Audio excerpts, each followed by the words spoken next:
Scientists from all over the world are using the Sanford lab at Homestake to help them answer questions about the universe, more specifically, dark matter.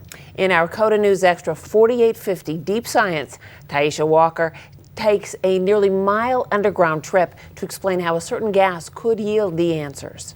Scientists are working from the ground up to detect the undetectable. Either we will find it or we will figure out new constraints on its nature. Construction of an underground experiment to find dark matter began here 3 years ago at the Sanford lab at Lee's former Homestake mine. They're trying to understand, more of what's going on in the universe. As with the universe, dark matter is sort of a mystery. Scientists know it makes up 23% of the universe, but without the help of gravity, it's hard to find. If we find it, if we can actually find an interaction of it, then we have a lot more handle on its actual nature and its properties.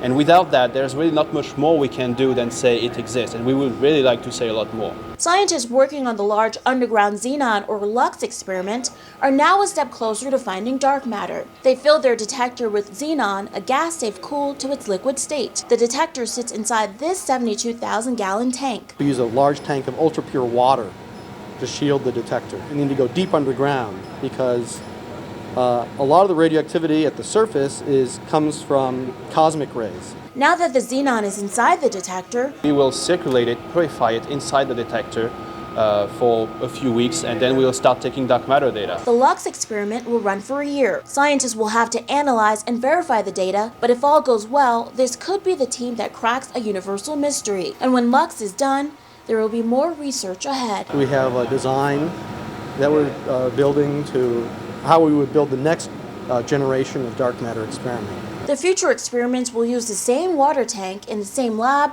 to produce the same results, but on a much larger scale. Instead of having 350 kilograms of xenon, we would have 7,000 kilograms, so 7 tons of xenon. And scientists say it's all in the hopes of bringing the dark side of dark matter to light. In Lead, 4,850 feet underground, Taisha Walker, Coda Territory News. The current LUX experiment is expected to wrap up in 2015, and tomorrow Taisha Walker gives us an exclusive look inside an underground clean room, and that's where scientists are using copper to understand the evolution of our universe.